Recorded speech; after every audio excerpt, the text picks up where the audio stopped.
we're going to discuss the cranial nerves. Now remember, we are in the peripheral nervous system, and nerves are just a bundle of axons that I'm going to together form a nerve. The body, the cell body of these axons, okay, the cell body of the neurons of these axons are located in a ganglia, because we're again in the peripheral nervous system. The ganglia of the cranial nerves are located within the cranium, but outside the brain and the spinal cord. So they're inside the cranium, but they are not part, they're in the nucleus because they're not part of the central nervous system. I'll show you that in a moment. Now we have 24 cranial nerves, okay, 12 pairs, 12 right, 12 left cranial nerves. Where we're going to describe in the right side, same thing is happening on the left. These cranial nerves are named first with a Roman number and then with a name. So for example, the first one is called first in the Roman number 1, and olfactory nerve. What type of information are these cranial nerves carrying? Well, some of them sensory, only sensory information. So they're bringing sensations, feelings, especially from special senses like the eye, the nose, the eye, and the ear.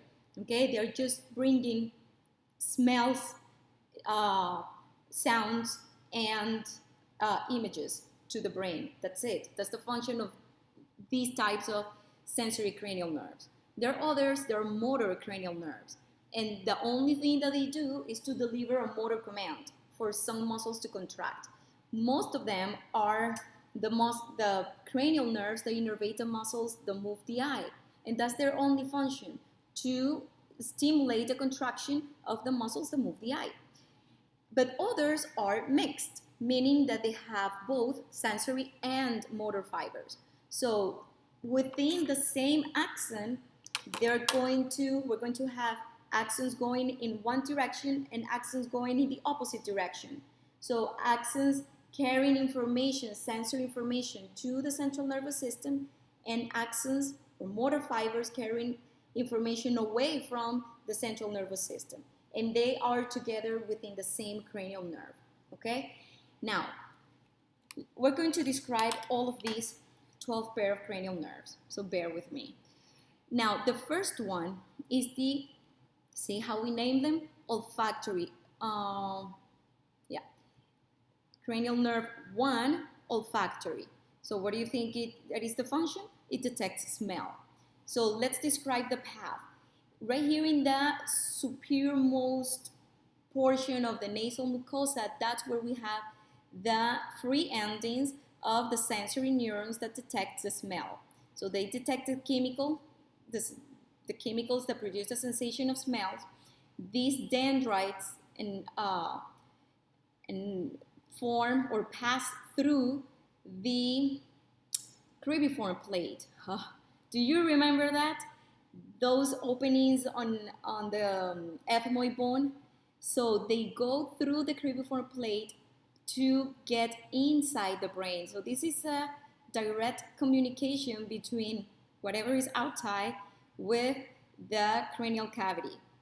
Airborne pathogens can get easy access through the cribriform plate.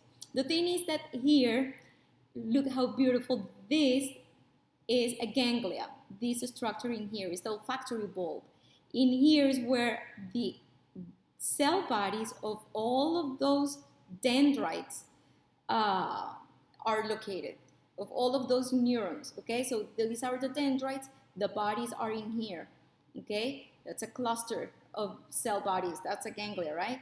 And see the peripheral nervous system, they're outside the brain, okay? Inside the cranium, but outside the brain.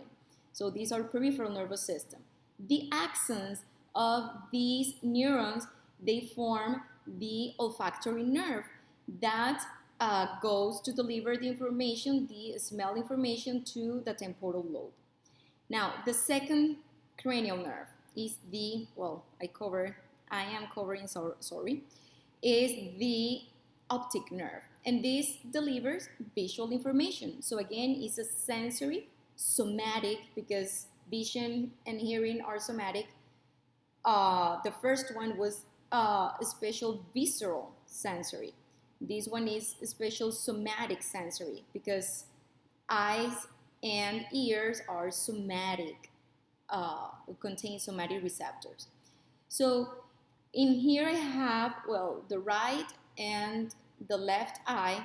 I'm gonna go back really fast, sorry, so I can delete that. Right here. Okay. Okay, so this is right eye, left eye, okay? Right here in the middle. They're detecting, and in here I have the nose. You oriented, right? This is the inferior view, okay? Now, the receptors for the photoreceptors are located here in the retina. So the images are going to converge there in the retina and are going to be detected by the photoreceptors.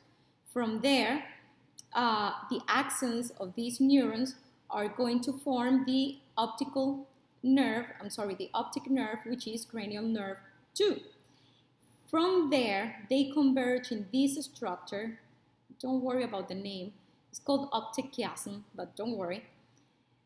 But I'm going to use it to explain one cool thing. And from there, follow these nerves, okay?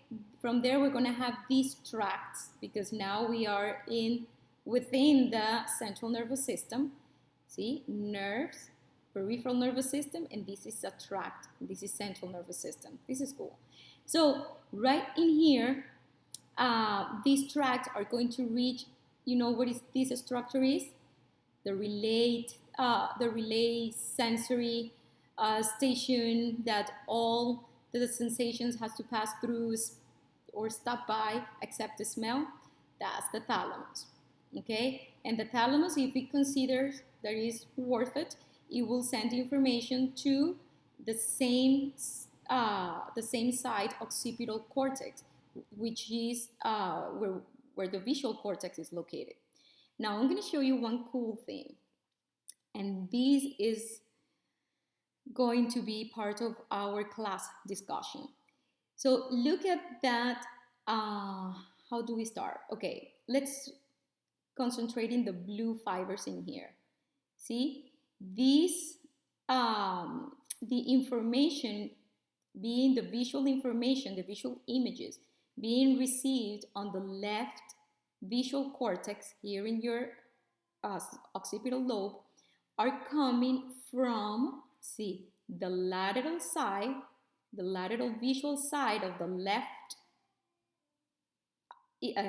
eye, and from the medial side, so like half your eye and between your eye and the between the half of your nose and the half of your eye.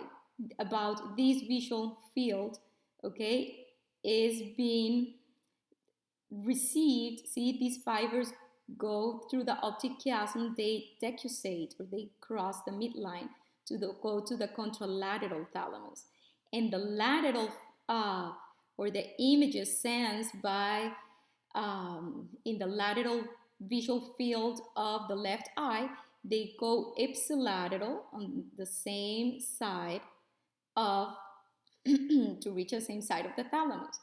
So if you have an injury in here in the, let's say in the left visual occipital cortex, you're going to lose, or you're not going to able to process images coming from the medial left visual field and the the medial right visual field and the lateral left visual field. The other way. Let's explain it. Let's talk to the left brain now. So in the lateral visual field and the medial, the images form, not the images, or yes, it is. The images detected by the lateral aspect, okay, of the retina, let's put it like that. and the medial aspect of the left eyeball, they're all going to the right thalamus, because the lateral one of the right eye go ipsilateral to the thalamus, but the medial ones, the medial fibers of the left eye, they on the chiasm, they decussate and go to the other side, to the contralateral thalamus, and from there they go to the visual cortex. Okay, so this cool anatomy, we're going to use it as just to exercises, to do clinical exercises in class discussion. Now, third, I don't need to draw anymore. Okay, the third cranial nerve is the oculomotor nerve.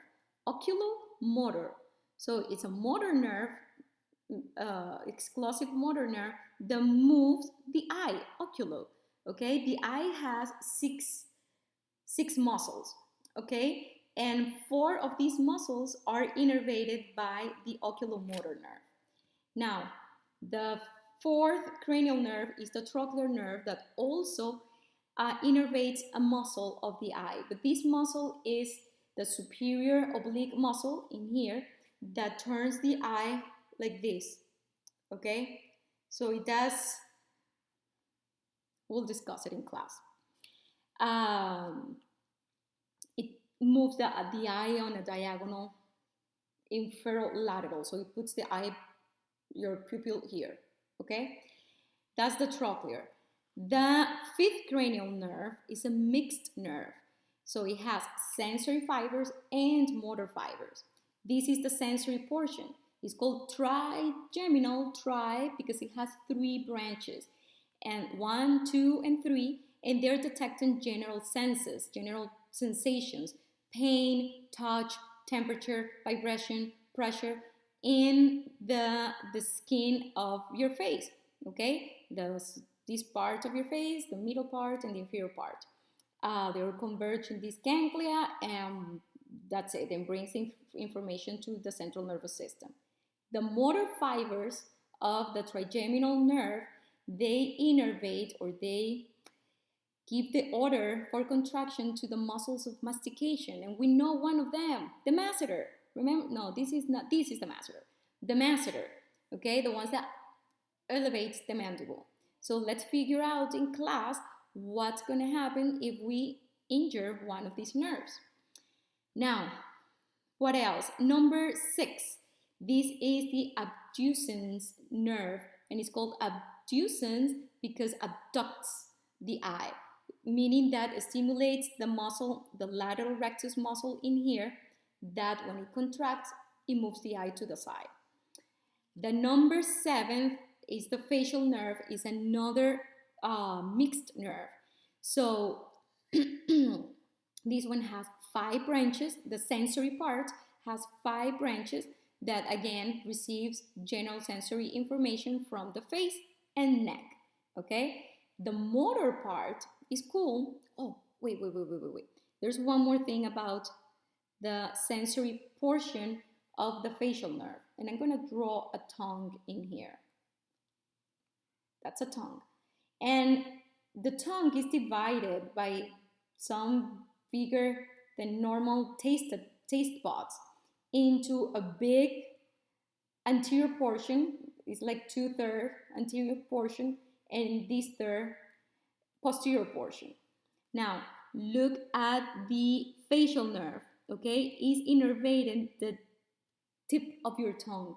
It's not only the tip. All of this, this is the 7th, all of this anterior aspect of the tongue is innervated by the 7th cranial nerve, which is the facial nerve, sensory. So meaning that it detects taste on the anterior aspect of your tongue. The motor portion of this nerve now innervates the muscles facial, of the facial expression. So you can raise your eyebrows, smile, frown, okay? All of those movements. Now, number 8.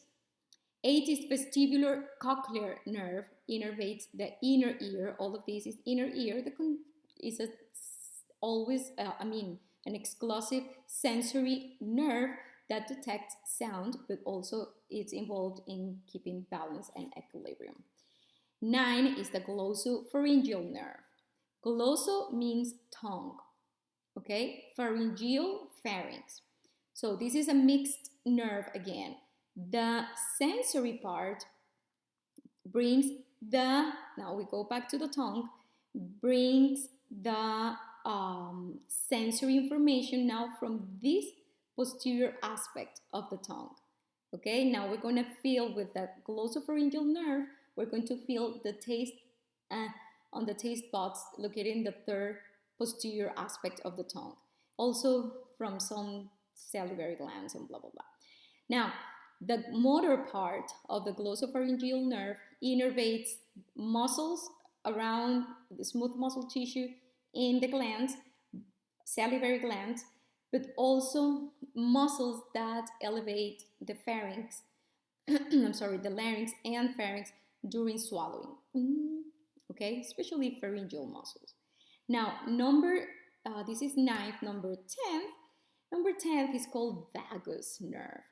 Vagabondo, wanderer, that's what it means. And it's the only cranial nerve that innervates structures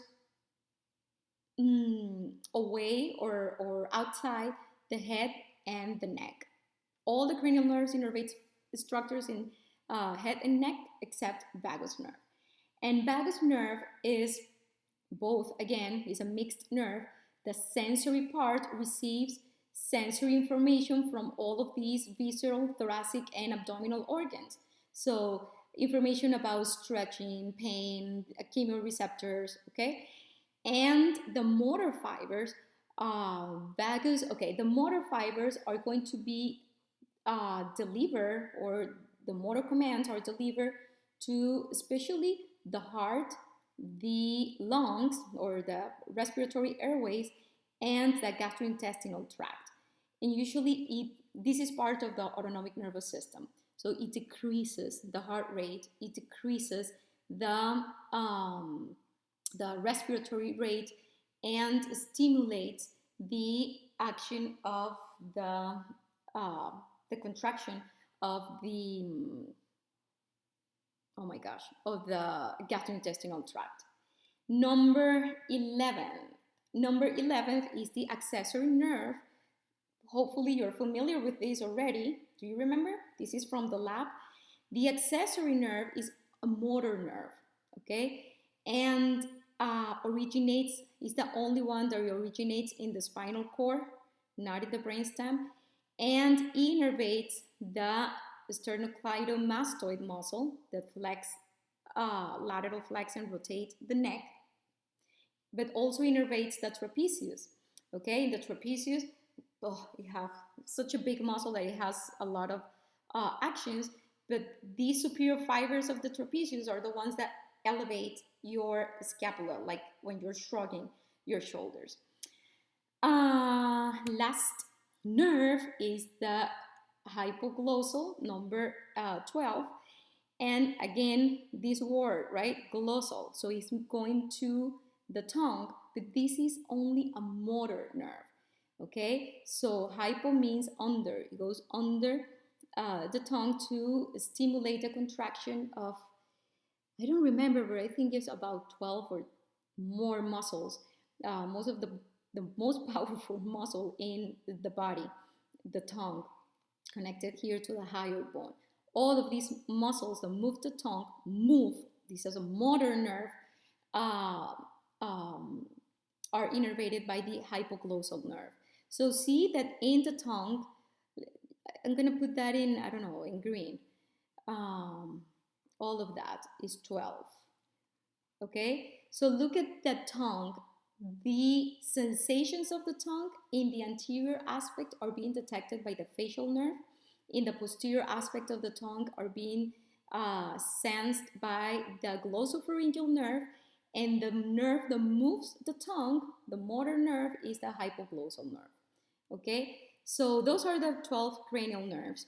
This is again an inferior view like that of the brain, including cerebrum and brainstem, showing you the origin of these cranial nerves. So what is important with this? I put in different colors so it was easier for you to see. The first two cranial nerves, this is the first one, right? The olfactory nerve, and in here, well, they cut the optic nerves. These are the only two that originate on the forebrain part, of the cerebrum, brain tissue. The rest, well, except by accessory nerve, but the rest originates on the brainstem. So look at the location. The number 3 is this one, oculomotor, and this is number 4, the trochlear nerve. They originate on the midbrain, the superiormost portion of the brainstem. At the pons, we have the trigeminal nerve and the abducens, which is in here, and the abducens nerve. Okay, in between the pons and the medulla oblongata, we have these two, which is number 7, the facial nerve, and number 8, the vestibulocochlear nerve. In the medulla oblongata, we have 9 glossopharyngeal, 10 vagus, and 12, which is hypoglossal. See that I skipped accessory nerve and I put it with a different color because it originates down here in the spinal cord. So what am I telling you the origins? Why is this important? Please, can you tell me? Because with this, we can localize brainstem injuries while examining the cranial nerves. And that's what we're going to do in class. We're going to see how we can examine, for example, the olfactory nerve, the first cranial nerve. So if you cannot smell something, you think, well, this is not in the brainstem, but you can pinpoint the location, okay? You can suspect where the location of the injury is. If you have, for example, your eyes, this one is cool. You cannot, the abducen, you have an injury, the abducen nerve is not working, and remember, abducen moves the eye laterally. So since you cannot move it laterally, you're going to be cross-eyed like that, right? So if is, because there's a lot of reasons for that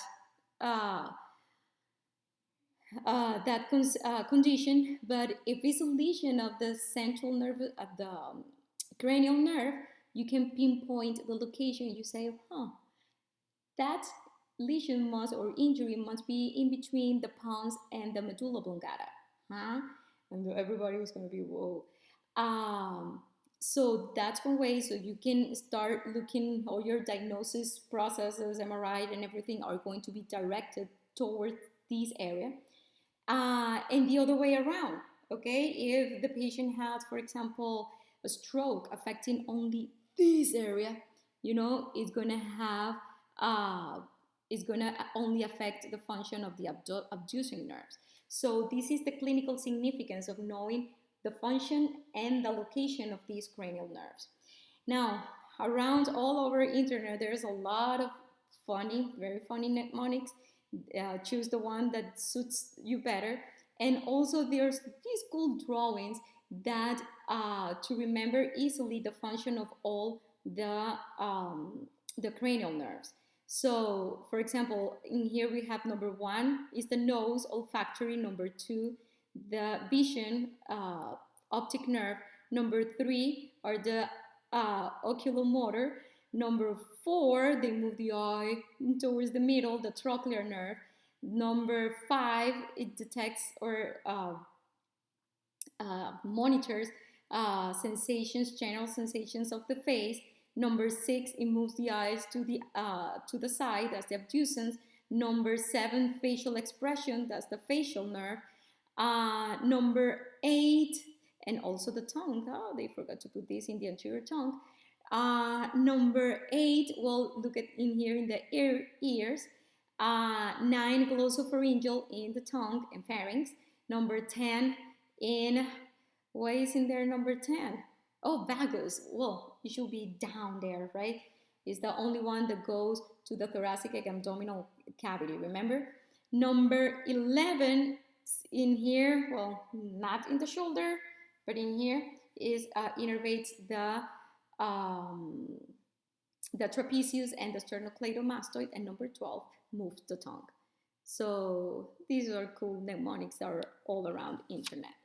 Next video, spinal nerves. See you later, alligators.